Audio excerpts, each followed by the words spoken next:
Hi everyone, welcome back to my channel. కథ పేరు అగ్ని పరీక్ష, ఎపిసోడ్ 11.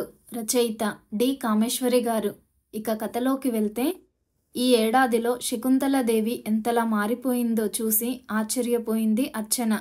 ఆవిడ గుర్తుపట్టనంత నల్లబడి, కళ్ళ కింద నల్లటి చారలు, జుట్టంతా పల్చబడి, శరీరంలో మాంసం హరించిపోయినట్టు పుల్లలా శరీరం. రోగం ఆవిడని ఎంతలా పీల్చి పిప్పి చేసిందో ఎవరు చెప్పకుండానే గ్రహించింది అర్చన. ఆమెని ఆ స్థితిలో చూడగానే అర్చన గుండె గొంతులోకి వచ్చినట్టు దుఃఖం గొంతులోకి తన్నుకొచ్చింది. ఏమిటి ఇలా అయిపోయారత్తయ్య? ఇంతలా అయ్యే వరకు నాకు చెప్పలేదే? పట్టుకున్న గొంతుతో అంది అర్చన. శకుంతలాదేవికి అర్చనని చూడగానే కన్నీళ్లు తిరిగాయి. మాట్లాడలేనట్టు అర్చన చేయి గట్టిగా పట్టుకుంది. నా పని అయిపోయింది అర్చన అంది హీనస్వరంతో. అర్చనకి కంటనీరు జారింది. సదాశివం గారు గదిలోకి వచ్చారు. అర్చనని చూడగానే వచ్చావా అమ్మా అన్నారు. ఏమిటిది మావయ్య గారు? ఇన్నాళ్ళ వరకు మీరిద్దరు డాక్టర్లు అయ్యుండి ఎలా నిర్లక్ష్యం చేశారు? ఇలా అయిపోయారేమిటి ఈవిడ? గొంతు రుద్ధమవగా అంది. ఆయన కూడా వడిలిపోయి హఠాత్తుగా వృద్ధాప్యం ముంచుకొచ్చినట్టు కుంచుకుపోయారు. మొహం అంతా కమిలిపోయినట్టు నల్లబడింది. దుఃఖం, ఆవేదన ఆయన్ని నమలేస్తున్నట్టు ఆయన మొహం చెబుతుంది. ఆయన ఆ ప్రశ్నకి జవాబివ్వలేనట్టు రెండు చేతులు పైకెత్తి అంతా ఆ భగవంతుడి లీల అన్నట్టు చూశారు. కంటి నీరు తుడుచుకుంటున్న భార్య దగ్గరికెళ్ళి, ఇదిగో మళ్ళీ ఏడుస్తున్నావా? అమ్మా అర్చన, ఎవరొచ్చినా ఈవిడ ఇలా ఏడుస్తుంది. అందుకే నేనెవరికి చెప్పలేదమ్మా, ఎవరినీ రానియ్యడం లేదు. నీకు చెప్పకపోతే నీవు నన్ను క్షమించవని ఆఖరికి చెప్పాను. శకు, నీవు డాక్టర్వి, మనం ఏడ్చి చేయగలిగింది ఏమీ లేదని నీకు తెలిసి కూడా ఇలా దుఃఖపడి నన్ను దుఃఖపెట్టకు. ఆయన బుగ్గల మీద కారుతున్న కన్నీటిని చిన్న పిల్లాడిలా చొక్క చేతులతో తుడుచుకుంటూ అన్నారు. చావు అనివార్యం అని తెలిసినప్పుడు బతికే 4 రోజులు నవ్వుతూ బతకాలి డార్లింగ్ అని ఎన్నిసార్లు చెప్పానేను? కమాన్ చీరప్ డియర్. ఏంది నువ్వంటూ ఆయన బోరున ఏడ్చారు మంచం మీద తల ఆంచి. శకుంతలాదేవి ఆయన్ని చూసి తను విలపించడం మొదలుపెట్టింది. అంత గంభీరంగా హుందాగా ఉండేవాళ్ళు. ఇతరుల కష్టాలని దుఃఖాలని దూరం చేయడానికి రాత్రింపగళ్ళు డాక్టర్గా కష్టపడిన ఆ ఇద్దరు అంత బేలాగా దుఃఖించడం చూసిన అర్చన ఏడుపు ఆపుకోలేకపోయింది. వారిద్దరూ ఎంతో అన్యోన్యంగా ఒకరికోసం ఒకరు బతికేవారు అర్చనకి తెలుసు.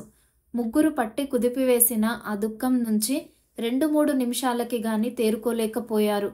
శకుంతలాదేవే ముందుగా తేరుకొని తన కన్నీళ్లు తుడుచుకొని ఆయనని చీర కొంగుతో తుడిచి, ఊరుకోండి పాపిష్టిదాన్ని, బతికుండగానే ఏడిపిస్తున్నాను మిమ్మల్ని.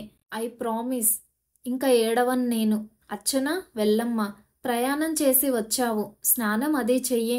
బాబు ఏడి, ఇలా అయ్యి అంటూ మంచం మీద పక్కన కూర్చోబెట్టుకొని ప్రేమగా బుగ్గలు నిమిరింది. అదృష్టవంతురాలివి అర్చన, చక్కని భర్త, ముద్దులు మూటగట్టే బాబు. సదాశివం గారు అర్చన చేతిలోంచి బాబును ఎత్తుకొని గదిలోంచి బయటికి తీసుకెళ్లారు. అర్చన లోపలికెళ్ళు, వంటింట్లో పద్మ ఉంటుంది. పద్మ అంటే మా కోడలు, కొత్త కోడలు. అర్చన గాబరాగా, మీ అబ్బాయి ఉన్నారా? ఎప్పుడొచ్చారు వాళ్ళు అంది. వాడు 4 రోజులు సెలవు పెట్టి వచ్చాడు. 10 రోజులైంది. అప్పుడే వంటింట్లో లేనట్టు ఉన్నాడు. ఎక్కడికి వెళ్ళాడో. నేనిలా రావడం ఆయన చూస్తే ఏమంటారు? కబురు తెలియగానే ఉండలేక వచ్చేశాను. ఆయనున్నారని తెలిస్తే తర్వాత వచ్చేదాన్నత్తయ్య. మొహమాటంగా ఉంది నాకు. వాడేమంటాడు అంటే ఊరుకుంటానా? నా ఇల్లిది, నా ఇష్టం వచ్చిన వాళ్ళని పిలుచుకుంటాను. అయినా ఇప్పుడు వాడు ఇదివరకటి వాడు కాదులే. వాడు దాంతో బాగానే ఉంటున్నాడనుకుంటాను. చూస్తుంటే అమాయకత్వంతోనే వాడిని ఆకట్టుకున్నట్టుంది ఆ పిల్ల అంది ఆవిడ. సన్నగా పొట్టిగా పీలగా చామంచాయ రంగులో ఉన్న అమ్మాయి లోపలికి వచ్చింది. పిలిచారా అండి అంది. పనిచేస్తున్నట్టు పమిట కొంగుకి చేయి తుడుచుకుంటూ చీర దోపుకొని ఉంది. చూడు పద్మ, అర్చన గురించి చెప్పాగా నీకు? లోపలికి తీసుకెళ్ళి కాఫీ అది ఇవ్వు. వంటావిడకి చెప్పు బియ్యం ఎక్కువగా వేయమని అంది శకుంతలాదేవి. కళ్ళింత చేసుకుని అర్చన వంక చూసింది పద్మ.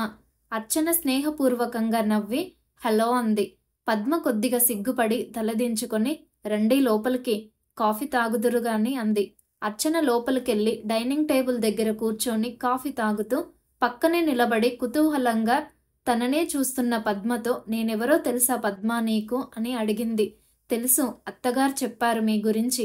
తెలిసాక నేనిక్కడికి ఎందుకు వచ్చానని కోపంగా ఉందా నీకు? పద్మ ద్వారా సంగతులు తెలుసుకోవాలని సంభాషణ ఆరంభించింది. నాకెందుకు కోపం? మూతి తిప్పింది. పోనీ గాని ఒక సంగతి అడుగుతా, చెబుతావా? మీ ఆయన నిన్ను బాగా చూసుకుంటున్నారా? కోపగించుకోకుండా, తిట్టకుండా సరిగా ఉంటున్నారా నీతో? ఎందుకుండరు? నన్ను తిడితే నీ మొదటి పెళ్ళంలా నేను వెళ్ళిపోతానని చెప్పేశాగా ఆయనతో, అమాయకంగా అంది పద్మ. ఆ ఒక్క మాటతో అమాయకంగా కనిపిస్తూనే అతన్ని జయించగలిగింది పద్మ అనుకుంది. అసలే ఒక భార్య వదిలి వెళ్ళిపోయిన అవమానంతో ఉన్న మగవాడు రెండోసారి జాగ్రత్తగా ఉండకేం చేస్తాడు? అవును, మీరింత అందంగా ఉన్నారు కదా, ఇంత బాగా ఉన్న మీతో ఆయన ఎందుకు సరిగ్గా ఉండలేదు? నేనేం బాగోలేకపోయినా ఆయన నాతో సరిగ్గానే ఉన్నారు కదా. అదేనమ్మా, ఈ అందమే నా దురదృష్టమైంది. ఆయన ఈగోని తృప్తిపరచడానికి నేను మామూలుగా ఉన్న లేనింటి ఆడపిల్లనైతే ఆయన ఈగో తృప్తి పడేదేమో అనుకుంది అర్చన పైకి నవ్వుతూ. ఈ ప్రశ్న మీ ఆయనని అడగాలి, నన్ను కాదు అంది కుంటగా. అదే సమయంలో బయటికి వెళ్ళిన రావు లోపలికి వచ్చాడు. అర్చనని చూడగానే అతని మొహం ఒక్క క్షణంలో నల్లబడిపోయింది. ఊహించని సన్నివేశమేమో. అతను ఒక్క క్షణం గాబరా పడిపోయాడు. వెంటనే అతని మొహంలో రక్తం చిమ్మినట్టు ఎర్రబడింది. ఈలోగా పద్మ నవ్వుతూ, ఎవరొచ్చారో చూశారా? మీ పాత భార్య అంది. ఆ మాటతో మరింత ఉడికిపోయి విసవిసలాడుతూ ఆ గదిలోంచి తల్లి గదిలోకి వెళ్ళాడు. అమ్మా అరిచినట్టే అన్నాడు. అమ్మా, అడ్డమైన వాళ్ళని ఈ ఇంటికి ఎందుకు రానిస్తున్నారు? మీకసలు మతిశుతి లేదా? శకుంతలదేవి గంభీరంగా, ఎవర్రా అడ్డమైన వాళ్ళు అంది కొడుకు వంక చూస్తూ. అదే అదే అదెందుకు వచ్చింది? ఇంకా మనతో ఏ సంబంధం ఉందని ఈ గడపలో కాలు పెట్టనిచ్చారు మీరు? రావు అరుపులకి సదాశివం గారు బాపుని ఎత్తుకుని లోపలికి వచ్చారు. కొడుకు వంక స్థిరంగా చూశాడు. జవాబు నేను చెప్తాను విను. ఆడపిల్ల పుట్టింటికి రావడానికి అన్ని హక్కులు ఉంటాయి. ఆమె మా కూతురిగా పుట్టింటికి వచ్చింది. Any objection? తండ్రి మాటల్లో కరుకుతనానికి గతుక్కుమన్నాడు రావు. తండ్రి ఆ వరుస కలిసి అలా మాట్లాడతాడని రావు అనుకోలేదు. సరే, మీరు మానాభిమానాలు వదిలేసుకుంటే నాకేం అభ్యంతరం? కన్న కొడుకు కంటే కొడుకును వదిలేసిన కోడలు మీద మీకంత ప్రేమ ఉంటే నాకేం బాధ? ఎత్తి పొడుస్తూ అన్నాడు. తండ్రి ఎత్తుకున్న బాబు వంక ఓ విషపు చూపు చూసి విసవిస వెళ్ళిపోయాడు. అంతా వింటున్న అర్చనకి కోపం రాలేదు. రావు కోపం అర్థమై నవ్వుకుని ఊరుకుంది. రావు మళ్ళీ కిందికి దిగి రాలేదు. భోజనం కూడా భార్య చేత మేడ మీదికి తెప్పించుకున్నాడు. స్నానం అది చేసి అత్తగారి దగ్గర కూర్చొని చెంచా పాలు అతి కష్టం మీద ఆవిడ మింగుతుంటే నోట్లో పోస్తుంది అర్చన. మామగారు ముందు నుంచి ఆవిడ జబ్బు గురించి చెప్పుకొచ్చారు. ఓ ఏడాది పాటు ఏదో మామూలు దగ్గు అనుకున్నారు. దగ్గు మందులు తింటుండడం, 4 రోజులు తగ్గడం హెచ్చడం జరుగుతుంటే ఇద్దరు పెద్దగా పట్టించుకోలేదు. తర్వాత గొంతు మింగలేకపోవడం ఆవిడ చాలా రోజులకి గాని గమనించలేకపోయింది. గొంతు నొప్పి, దగ్గు, ఎక్కువగా కఫం పడడంతో ఆవిడకి అనుమానం వచ్చి ఆయనకి చెప్పకుండా, తను డాక్టర్ని ఎవరికీ చెప్పకుండా మామూలు పేషెంట్ల క్యాన్సర్ హాస్పిటల్కి వెళ్ళి పరీక్ష చేయించుకు వచ్చింది. దానికి గొంతు క్యాన్సర్ అన్నది నాకు తెలిస్తే బాధపడతానని తను బాధపడుతూ దాని బాధ నాకు కనిపించకుండా 6 నెలలు దాచిందమ్మ నా దగ్గర. సదాశివం గారి గొంతు వణికింది. ఇతరుల రోగం నయం చేయడంలో మునిగిపోయి నా భార్య రోగాన్ని గుర్తించలేకపోయాను తల్లి. ఆయన కంట్లో నీరు చిమ్మింది. నాకు తెలిసేసరికి రోగం ముదిరింది. ముదిరిందేమిటి? ముద్ర పెట్టుకుంది. తర్వాతనైనా వైద్యానికి ఒప్పుకుంటేగా. ఈ రేడియం ట్రీట్మెంట్లు, క్రొమోథెరపీలు అవి రోగాన్ని తగ్గించలేవని నాకు తెలుసు అర్చన. మనిషిని చావు నుంచి కాస్తంత దూరంగా తీసుకెళ్లగలవు కానీ శాశ్వతంగా దూరం చేయవని నాకు తెలుసు. ఆ ట్రీట్మెంట్ తీసుకుని అనుభవించాల్సిన నరకం కంటే I prefer to suffer like this. అత్తయ్య, మీలాగే అందరు అనుకుంటే ఈ డాక్టర్లు, మందులు ఎందుకు? తగ్గదని ఏముంది? మందు పుచ్చుకొని ట్రీట్మెంట్ తీసుకుని నయం కాకపోతే మన కర్మ అనుకోవాలి గాని గాలిలో దీపం పెట్టి దేవుడా నీదే భారం అని కూర్చుంటే ఎలా? కొన్ని కేసులలో ట్రీట్మెంట్కి రెస్పాండ్ అయిన వారు ఎందుకు లేరు? సెకండ్ స్టేజి వచ్చాక ఇంకా తగ్గేదేమిటమ్మా? డాక్టర్నైనా నాకు తెలియక ఊరుకున్నానా? ఆ రేడియం థెరపీ, క్రొమోథెరపీలు బతికున్న 4 రోజులైనా శాంతిగా ఉండనివ్వవు. మనిషిని పీల్చేసి ఆ మందులు నాకొద్దు. జుట్టు ఊడిపోయి, చర్మమంతా మాడిపోయి, ఆకలి చచ్చి, బతుకు మీద తీపే చచ్చి నా చావుని ఇంకొన్నాళ్ళు పొడిగించుకోవాలని నాకు లేదు. నా శరీరం శిథిలమవ్వకుండా ఇలాగే చచ్చిపోవాలని నా కోరిక. ఆ మాత్రం శాంతినైనా నాకు దక్కనియ్యరా మీరందరూ? ఆవిడ నెమ్మదిగా ఆయాసపడుతూ అంది. ఇదమ్మా వరస. ఈవిడ డాక్టర్ అవడం ఇంత ముప్పు తెచ్చింది. ప్రయత్నమన్నా చెయ్యనీయకుండా నా కాళ్ళు చేతులు కట్టేసింది, ఒట్టు వేయించుకుంది ఆవేదనగా అన్నారు సదాశివం గారు. శకుంతలాదేవి అర్చన తన చేతిలోకి తీసుకొని, ఈ మాటలకేం గాని అర్చన, ఏం చెప్పినా ఏం చేసినా మహా అయితే 6 నెలలు ఇంకా నా జీవితం. అర్చన, ఈ ఆఖరు రోజుల్లో నా ఒక్క కోరిక తీర్చాలి నువ్వు. ఆవిడ కళ్ళల్లో అభ్యర్థన. తప్పకుండా అత్తయ్య, ఏం కావాలి చెప్పండి, నేను చేయగలిగింది ఏదైనా చేస్తాను అర్చన హామీ ఇచ్చింది. నేను బతికే 4 రోజులు పూజని ఇక్కడ నుంచి తీసుకెళ్ళకమ్మా. దాన్ని నా కళ్ళ ముందు ఉంచమ్మా ఈ 4 రోజులు. అది ఎంత చేరిక అయిపోయిందంటే దాన్ని విడిచి ఉండాలన్న ఆలోచనే మాకు మనస్తాపం కలిగిస్తుంది. ఈ 4 రోజులు దాన్ని నా నుంచి దూరం చేయకమ్మా విచలితురాలై అంది.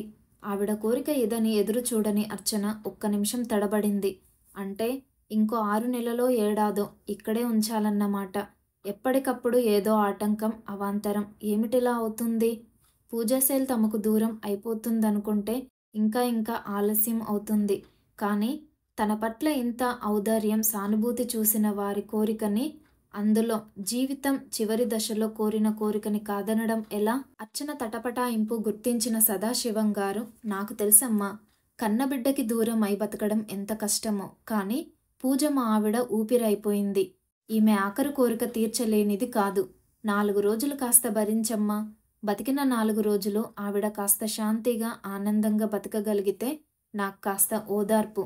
మా కోసం ఒప్పుకో అమ్మా. ప్రాధేయపడుతున్నట్టు అంత మగ ఆయన అడుగుతుంటే ఇంకా కాదనలేకపోయింది అర్చన. అలాగే ఉండనీయండి. ఎటొచ్చి స్కూల్లో సీటు అది చూసాం. మధ్యలో మళ్ళీ ఇబ్బంది అవుతుందని నసిగింది అర్చన ఇంకేమనలేక. సాయంత్రం స్కూల్ నుంచి వచ్చి పూజ తల్లిని చూసింది. ఇదివరకులా మమ్మీ అంటూ పరిగెత్తుకు వచ్చి కౌగిలించుకోలేదు. అలా దూరంగా నిలబడి అటు ఇటు కుతూహలంగా ఏదో వెతుకుతున్నట్టు చూసింది. పూజ, రా అమ్మ, ఏమిటలా చూస్తుండిపోయావు?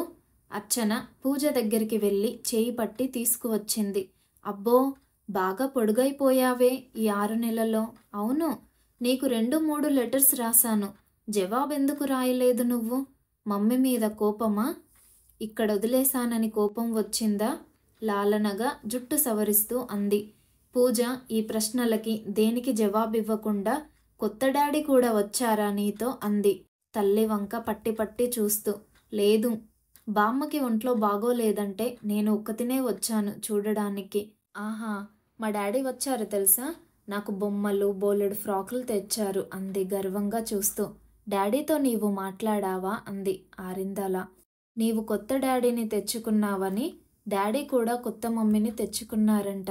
ఎవరు చెప్పారు? అర్చన చిన్నపిల్ల ఇన్ని సంగతులు మాట్లాడుతుంటే ఆశ్చర్యమనిపించి అడిగింది.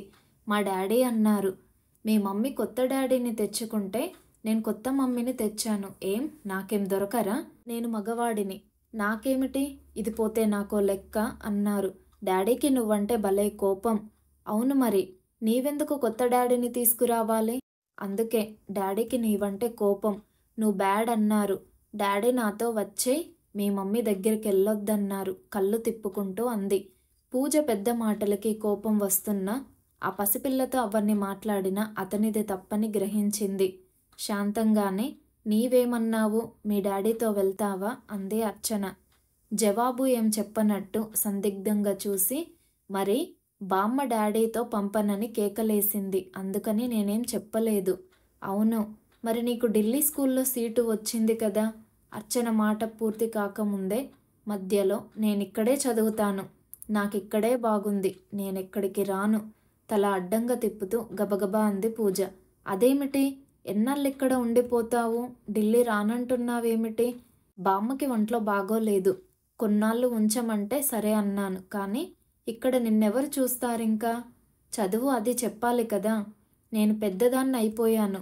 నా డ్రెస్సులు అవి నేను తొడుక్కోగలను. చదువు బామ్మ చూస్తుందిగా. వంటావిడ ఉంది, అన్నం పెడుతుంది వాదిస్తున్నట్టు అంది. కూతురి మనోభావం అర్థం కాలేదు అర్చనకి. ఎందుకు రానంటున్నావు? ఢిల్లీలో స్కూల్ ఇంకా బాగుంటాయి తెలుసా ఇక్కడికంటే. నాకిక్కడే బాగుంది మొండిగా చూస్తూ అంది. పూజ మంకుతనం మాటలు చూస్తే కోపం వచ్చింది అర్చనకి. సరే, ఇప్పుడెలాగూ తీసుకెళ్ళడానికి లేదు. ఇప్పుడెందుకు కేకలు వేసి దాని మనసు పాడు చేయడం? అత్తగారి తర్వాత ఎలాగో తీసుకెళ్ళక తప్పదు. ఆడదిక్కు లేనింట్లో మామగారు ఏం చూడగలరు? అప్పుడింక రాక తప్పదు కదా అనుకొని అక్కడితో మాటలు పెంచకూడదని వదిలేసింది అర్చన.